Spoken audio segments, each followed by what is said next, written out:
Kenyans in the middle class, like yourself, and others who are apathetic to goings on, and some who do not mind being in that space.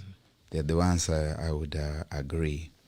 But there are people who have been tortured so much, people who live in spaces in which it is almost impossible to think beyond the dreariness of and drudgery of everyday living, that they don't even think about anything else. When you read George Orwell, 1984, he will tell you about the classes. The classes, human beings. You have the people at the top who want to stay there. You have the middle class, which is wishing that it could get to the top. And then you have the low class that is not even bothered. Every day you wake up worried about what you're going to eat. Chakula tu cha siku moja, hata chakula cha mulo wa awamu moja, like breakfast or lunch or dinner, ni shida tu na watoto. So you do not have time to think about such things. And when these leaders come your way, particularly with some handouts, or they make you believe in the tribe, then it's also not good when we blame the people. I commend Paulo, Paulo Freire, the man who wrote the famous book called The Pedagogy of the Oppressed. Unaweza ku-oppress watu mpaka wanakuja wanakuwa vitu. Watu wanawacha kuwa watu, wanakuwa vitu. And therefore you cannot blame them. The day comes, however, when those people who have been vitu just rise up. And when there's that popular uprising, and we have seen that happen in many places in the world. We've seen that happen in Haiti. We have seen it. Haiti was called San Domingo those days of the revolutionary 1790s. We have seen it happen in France. We have seen the Arab Spring. We have seen it in the Philippines. It is very important that people in leadership are conscious of these things. But Bitok, as a student of history and political science, I'm now completely persuaded that government throughout history is a criminal enterprise. Yeah? Criminal enterprise.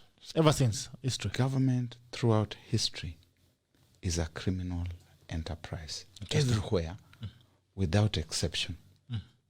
But it depends now on the level of... It depends now on the level of crooks. The fidelity. The kind of thuggery that they engage in, the guises in which they package themselves, and the levels of comfort. The levels of comfort that they extend to the citizens insulate them from the wrath of the citizens as they carry on with their criminal enterprises. Everywhere in the world, including in the so-called advanced democracy. In Africa, you have the misfortune of having very crude criminal enterprises. They do not know how to package them in a manner that insulates them from the extreme wrath of the citizens. So the same way that they push the citizens to the extremes of poverty, someday the citizens also rise up against them. And therefore, it is very important that people in government listen to some of the things that we tell them. But even more critically is the importance of the citizens themselves holding government to account. If you have a criminal enterprise at work and you are not calling for accountability, the criminals will overrun you. Sure. They will take everything, loot everything, and leave you with nothing. That is why it is important that the citizens must all the time call for accountability. And that is why when someone is caught with their pants down, wanaondoka siku hiyo, wanaenda na wengine wanafungwa. Interesting time. Anyway, and I think, I don't know, we one day we'll deal with the criminal enterprise that we say, because I think it's even worse in Africa. It is terrible in Africa. It is undisguised. You get there like Tolbert or Tubman in Liberia, and you make it a family affair. All people in high places are from your family. All people in public finance, in public procurement, in public audit are your cronies. Now, you see, once you have got your hands on the levers of public finance, public procurement, and public audit, you have everything. The only thing that is left out is to ensure that the disciplined forces are also firmly under your control and that they are comfortable, because they're the ones who are going to make sure that they are enforcing your draconian presence. You can now throw in finally the judiciary, and you are complete. You can, and then you have robbed the whole chain. You can do anything that you want. In Kenya, we gave ourselves a constitution in 2010 that attempts to transform the government from being a criminal enterprise to making it an institution that serves the people. But those who are in government for the time being discover that they cannot get away with things the way they would like to get away with them. And so they come up with these things which they are saying, let us change the constitution. They are using the word reform. It is not a reform. A reform is to ameliorate, is to make something better. What they are doing is to deform, so that they deform the constitution under the pretext of making Kenya a united and peaceful country.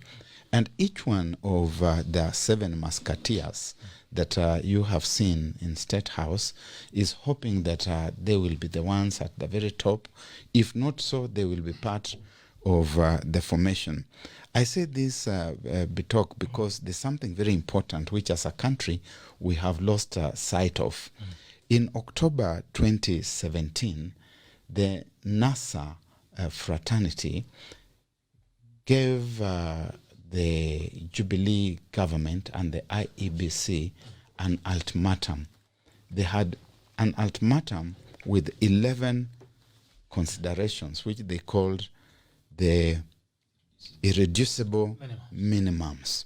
They said that if those 7 things were not attended to, they would boycott the repeat presidential election, and they would call the country out to violent mass action, and which they did.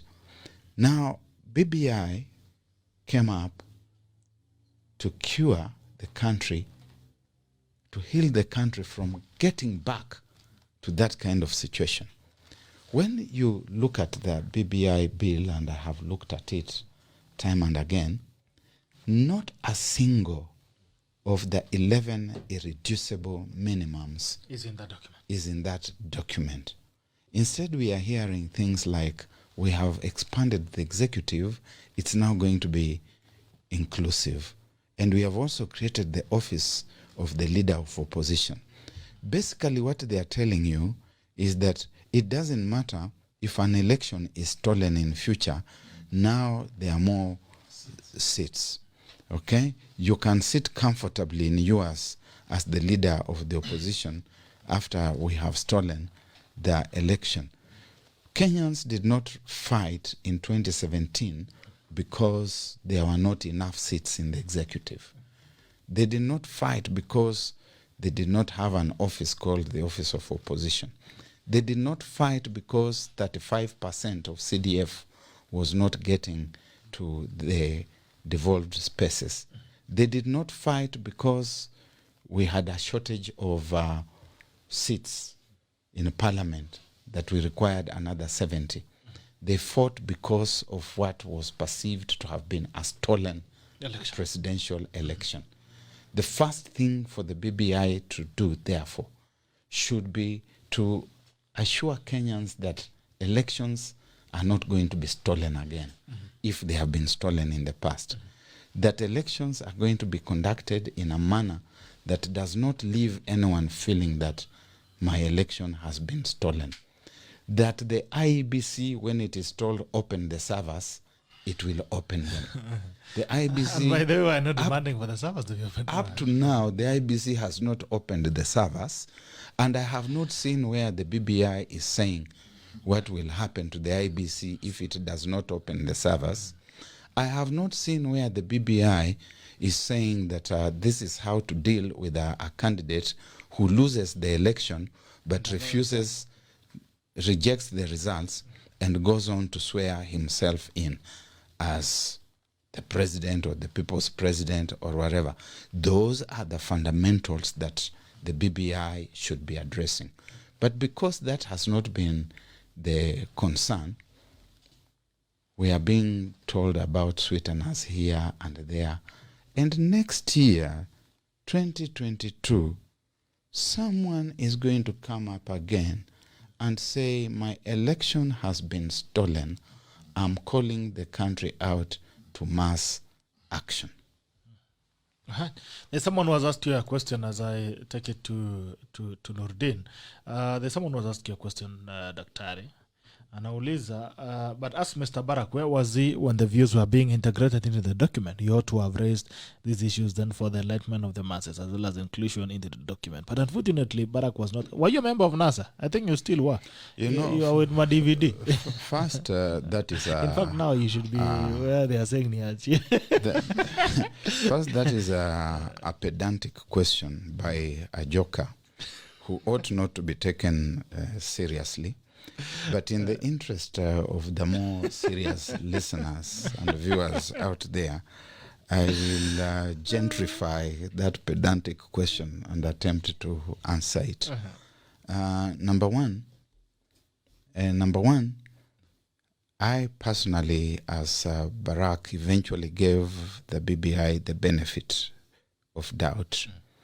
And I was at that time the Secretary General of the ANC party, and I convinced my colleagues in ANC, starting with the party leader Musalia Mudavadi, that we should go to KICC and make a presentation.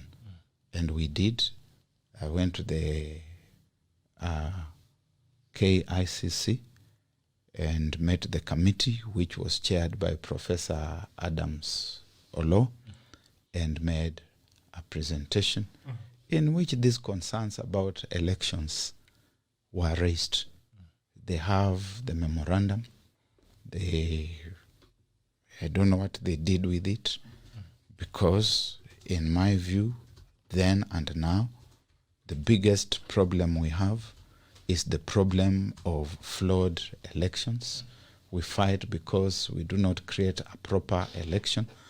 And the reggae of bad elections continues. It looks like nobody can stop reggae, the reggae of bad, flawed presidential elections, and the reggae of the violence that goes with those elections. It looks like nobody can stop it. And I'm starting to agree with the owners of the BBI that nobody can stop reggae. Nasikia mengine merudi nasema bring reggae music again. So the counties have passed the bill, have actually, or they have endorsed the bill. So what next now? Now, courtesy of the communication from the speaker yesterday, the numbers that sent the certificate of approval, they meet the threshold. So now you see Parliament now has to sit. That's from next week. They have to sit and debate. But there's no debate that will happen. That is just another Super Tuesday you are waiting for. But whatever they do, even if they decide to vote against it, like I told you, since the BBI touches on matters on Article 255.1, a referendum is here with us. As Muluka just said, nobody can stop reggae. But I would like to tell those of those who are propagating this reggae, since they love reggae so much, they should also listen to a song called "There's Nothing to Smile About." Since they love reggae so much, because right now where we are, you see, you can bulldoze your way. But if the BBI document was so popular, why offer a car grant? If it is so popular, why not do proper public participation? If it is so popular, why not come and listen to what people are saying? People have certain issues. People have lost their jobs courtesy of corona. Some are suffering economic hard times. Some are even getting their houses demolished, and you tell them over reggae, they have nothing to listen to about a reggae. So you see, the problem is like our leaders have different priorities. In as much as they'll put certain sweeteners here and there, the real reason as to why we are going to have this amendment is because of those 5 posts that are going to be there. Create soft landings, a soft life for certain people who love a soft life, or who feel like they have been out of the soft life for 8 years or now going to 10 years. And we owe them. And they feel like they are owed. Nobody owes you anything in this world. Even the oxygen you breathe, God gives it to you. If you decide to take it, nobody owes you anything. So kuachiwa na nini, it's really neither here nor there. And it's sad that you only declare kuachiwa kiti in your backyard. You cannot traverse the country. If you take them out of their backyard, they are done. And the sad reality is that you're trying to use your community as pawns. You want to sell them to the highest bidder. None of them is serious. They have made a career out of threatening. So we need to wake up to the realization that we need to differentiate seriousness from clowns. And that is where we are right now. All right. As we head towards our tail end, Felix Kiprono Chebesebe, it's true, there's nothing to smile about. Even they couldn't smile yesterday at State House, Kenya. Saying Sam Sirma says today, Barrack Muluka is brutally honest. This is a bitter pill, but we must swallow. Tumeza tu kama BBI, dawa ni dawa. Abbas Njuguna says there is money for a doctor or a nurse who is employed, but there is no money available to dish out as loans and as a 7-year tax holiday. And we club very hard to the extent of dislocating our risks. Na hamuna insurance. Nataka kuvunja mikono na hamuna insurance. Davis Maseme hata mimi na Bitok tuliwahi kuwa team takataka kwa maisha. As marketers them days we need to join team niwachie. Mimi siko hapa bwana. Mimi siko kwa team niachie. Rodney Akama says tribalism is the major problem, a lack of knowledge from most of us. And I think you cannot legislate tribalism. I mean, people are tribalist because they chose to be. You cannot say now we have a katiba telling you to love your neighbor. Love is something you choose. Frank John Senior says tuned in from Betsita in Kawangware, listening and taking notes in abundance. Nikimumunya chai na kiporo. Haya, nimbakisha breakfast nakuja. Kipkwetu says watu wanaacha kwa watu na mpaka wanakula vitu. Haya, sawa. Haya, namuona mambo yako. Haya, daktari, I don't know if you still have any thoughts that because I don't want to tell you your last remarks. I want to ask you now, where do we go after this? The counties are finished. Where do we go? Yes, these matters will be eventually determined by the public because the referendum is coming. The big the seven sons of Jesse will be going around the country telling you that this is a good thing. You must vote for it. They have every right to do so, and every reason, in fact, to do so, because it works to their advantage. It's up to every Kenyan to decide whether they want to agree with them or to disagree. As Barrack, I'm ready to live with whatever outcome this BBI thing will bring. I've been around for some time. I'm now like old Benjamin the donkey in George Orwell's Animal Farm. I have seen so many of these things happen. I remember where I was the day that Kenya became a one-party state in 1982. I was in my last year at the University of Nairobi. I remember where I was when Jaramogi Oginga Odinga, George Anyona and Njeru Edhangu were arrested in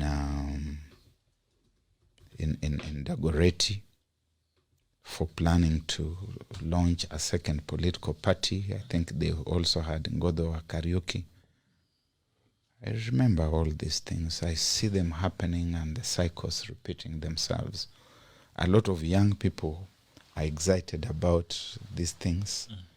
They think it is about their tribal leaders who bring nothing to the table for them. I just have to remind them that this is not a football match between Manchester United and Arsenal, which you can say tumewashinda, when the people in Arsenal don't even know you, and they don't care about you, and you can go home and afterwards recover emotionally. In fact, even a football match between Manchester United and Arsenal is better than this circus, because you have an opportunity to gamble. You can bet. And get something out of it. Na kama umebet vizuri, umebetika, Unaweza kula rakiti. unaweza kuomoka na ka something. Lakini hii ni hao wasee. Sasa wewe ni shauri yako. Mwenyewe utajipanga. Kama umekubali kupangika na hao wazee, Shauri yako. hiyo ni shauri yako. Mi roli yangu ni kukuambia tu Kweli. ile inafanyika. Sasa Chaguzi ni wewe. mi ni mtu kule Jeri, kule where I grew up. Sasa mi ni mtu mzande. Kazi yangu ni kukuambia tu. It's going back to the citizens. And these people who own this process have every right and every reason to do the things that they are doing, even if those things come out to hurt you. Right now, everywhere in the world, focus is on COVID-19. Unasikia kila mahali wanasema mambo ya vaccination, vaccines zinafika hivi, tuanze na akina fulani, tukitoka hapo tuje hapa hivi. Hapa kwetu chapa zinatumiwa kubribe ma MCA wapitishe BBI kwa county assembly. Na hizo chapa ni mabilioni ya shilingi. Unajua hata huko ukiangalia mitaani, hata zile magari wa kwa barabara, hata ma traffic jam, unajua zimeenda. Watu wana chapa. Watu wana job. Watu wana chakula. Wala wako na job hawalipwi. Watu wamesota. Kitu kiko ni msoto. Kweli. Na hao watu ambao wamesotika, Kiingiza mkono kwa mfuko unaguza vitu vingine, uguze pesa. Unapata labda karatasi kama una bahati. Na hawa wao ndio wanategemewa kwamba they are going kupitisha hii something. No. You know, they have to be bribed as well. To be pitted. Kitu chako hakiko hapo ndani. Kama unajisikia umesota, hujasota. Ngoja sasa hiyo parliament ambayo iko na 600 double decker MPs, hiyo parliament double decker ni triple decker. Inakuja. Ndio utajua umesota. Ndio utajua kusota ni nini. Because that money is going to come from your pocket. At this time when we are in the middle of these COVID concerns, kila country unaona president wake, prime minister, European Union, wote wanaangalia mambo ya COVID. Hapa hivi tunaongeza bei ya fuel. Siongeza bei ya fuel, tumeongeza bei ya kila kitu. Kwa sababu hiyo ndio kawi. Hapa hivi tunazungumza juu ya raising taxation. Na hizi zote zinaenda in the same pockets. Kwa hivyo Mkenya yeye mwenyewe atajipanga. Unaangalia Noordean amesema mambo ya degree. Of course mimi si believe kwamba degree ni muhimu ndio ukue kiongozi. Nishaona viongozi wengi hawana degree. Na nikisema hivyo mimi niko na zangu kadha wa kadha nimezipanga. Ukikuja nitakuonyesha. Ukitaka diploma nitakuonyesha. Ukitaka first degree, second, third, fourth nitakuonyesha. Lakini hizo ni zangu za vyuoni. Hizo sizo za kwa MCA. Yeah? Some of the best people nimeona leaders, they may have had their own flaws here and there. Mtu kama Tomboya aliachia shule form 2. Hakufika hata form 4. Mtu kama Martin Shikuku aliachia shule form 2. Watu kama George Anyona hawakuenda hata A level. Lakini walikuwa viongozi shupavu sana. Hata Onyato mwenyewe. Hakuwa Onyato nilisikia alienda mziwa. Baadaye alienda huko Manchester akasomeshwa na mtu mwingine alikuwa anaitwa Malinowski, wanasema ati akakuja na diploma. Alienda kubangaiza huko. Nasikianga kwamba kwamba alikamba na diploma in anthropology. Nasikianga hivyo tu, lakini sijui sijajua vizuri, sina evidence. Unaona, nishaona vitu kama hizo. So hizi vitu wangelive tu. Hata arifu wa mtaa wa Kibra yule hajafika huko, na yeye pia kama najisikia nataka kwa MCA ajitokeze. You cannot make this thing to be ni space ya my elite. Na my elite wengine wako na hizo madegree nimeona wakichapa na mangumi huko Kisii kama wameshindwa ku reason. Wamefikia mahali una expect kwamba watakuwa wana reason. Mwisho wa akili. The faculty of reasoning has failed them. Wanaanza weka faculty of Makonde. Faculty of Makonde. It's good to have you, gentlemen. Good to see you, Noordeen. Yeah, thanks for All right, and I hope to see you again. Karibu tena. Daktari, it's always a pleasure to have you.